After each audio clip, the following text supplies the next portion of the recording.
All right, ladies and gentlemen, welcome back to the channel. We are talking about the Atlanta Falcons in today's video. Don't look now. They're 4-2 after the 38-20 victory over the Carolina Panthers on the road a couple of days ago.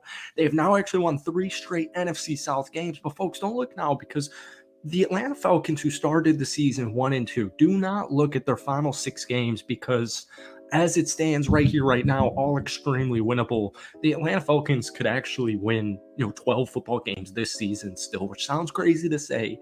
Another meetup against the Tampa Bay Buccaneers soon in 2 weeks, and then you got Seattle in it, kind of must-win Seattle Seahawks game. So the next couple of weeks, you're going to be hearing about the Atlanta Falcons. I have a feeling a lot more on Sunday. They ran for 198 total yards. 1 week after Kirk Cousins set the franchise record for passing yards, a little over 500.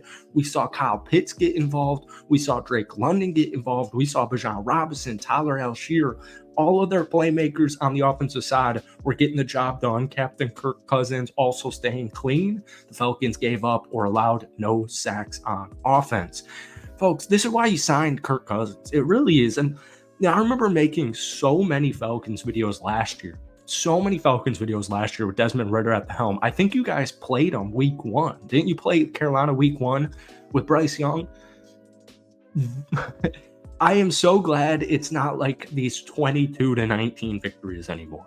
Like, you just put up 38 points. We'll talk about that in just a second. But folks, before we get any further into today's video, if you guys enjoy it, be sure to hit that like button, hit that sub button for daily NFL content. We post at least one Falcons video every single week. So if we try and get this one to 100 likes, folks, that would mean the absolute world to me. Here's a crazy stat. Atlanta had a negative point differential before beating Carolina this past weekend by 18 points. That 18-point margin of victory was their second highest since the end of 2020. End of 2020, isn't that insane? So their 74 points in back-to-back games marks their highest total since scoring 83 in back-to-back games in December of 2016. This is why you signed Kirk Cousins. This is also why you drafted Michael Penix Jr. so we can keep this going for the next decade, hopefully. Now, Kirk didn't even need to do anything crazy.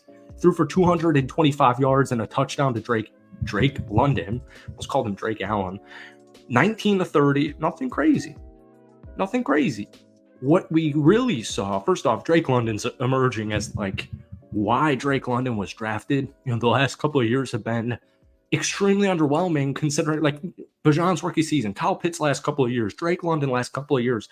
It's all been so underwhelming, and now you're seeing Drake London emerge as like, oh yeah, this is, star young franchise wide receiver Drake London here, and you can see there's clear chemistry with Kirk Cousins.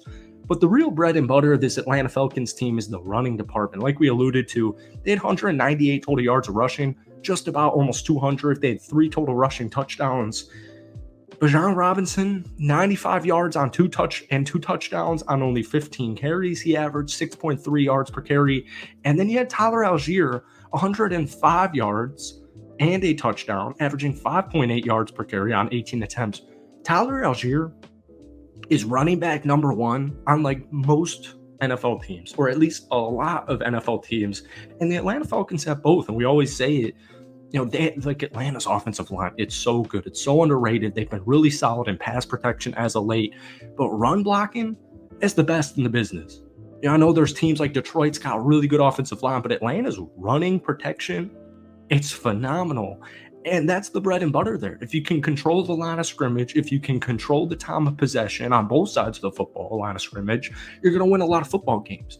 My one concern for Atlanta is they are not hitting the quarterback, especially Matthew Judon, who got off to a nice hot start for Atlanta.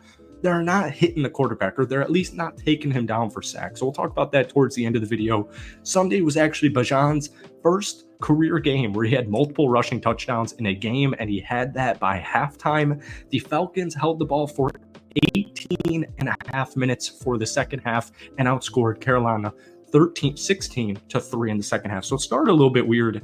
The defense got more than enough stops. Andy Dalton never really got into a rhythm, threw for only 221 yards. He did have 2 touchdowns, but he had 2 interceptions. Chuba Hubbard, 92 rushing yards. Deontay Johnson, 78 yards and a touchdown. But let's get back to this offense because Bijan's a stud. But more importantly, I want to keep him healthy. So I love the 1-2 punch duo for Tyler Algier and Bijan Robinson. And I know, like, I want to see Bijan out there on the field as much as humanly possible. But like from a non-fantasy football perspective, like as long as Bijan is healthy and he's on the field and he's contributing, because whenever he's on the field, he's going to contribute. I'm A-okay, all right? It's a very long NFL season, and the last thing you want to see is any type of injury to your star players. So we see this Drake London ascension, 38 catches, 428 yards, 4 touchdowns, already doubled his touchdown total of last season through 6 games of the year. But Kyle Pitts is where things get really interesting. He's starting to finally look the part like we saw when he first got into the National Football League. He's now posted back-to-back games with more than 55 receiving yards for the first time, folks, since his rookie season in 2021.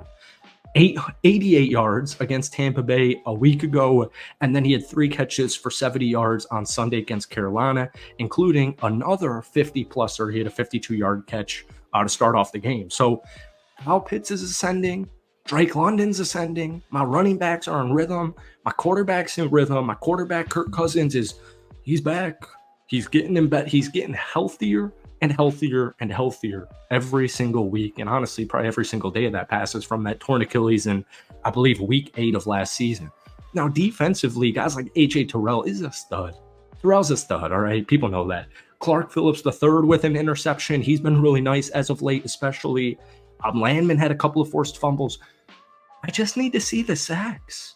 You know, I know that was like the big concern with Atlanta heading into this season. And that's why, I mean, like literally every single mock draft had Dallas Turner at pick number 8 to the Atlanta Falcons for this specific reason. And, you know, you draft Michael Penix at 8 and people are like, what the hell's going on here? And you zoom out and it's like, okay, it makes sense. But they're still having trouble getting to the quarterback. And so no sacks against Carolina. I think Carolina was missing 3 starting offensive linemen. And they're like offense and defense line of scrimmage for Carolina, it's catastrophically bad. Whether it's injuries, a lot of it has to do with injuries or just not really being there at the same talent level as some of these teams. You should run all over Carolina. That's what Atlanta did. But you also should run all over their offensive line with your playmakers on the defensive side. So I do want to see Matthew Judon and just, you know, whoever it's going to be. Onyemata, could be anybody on a week-to-week basis. Grady Jarrett. I need to see more sacks. And the trade deadline's in a little over 2 weeks. I don't think Atlanta's going to do anything, but we do need to see some sacks moving forward. Thank you guys so much for watching. Hit that like button, hit that sub button for daily NFL content. If you guys want more Falcons videos, let me know down below. But folks, give me your thoughts.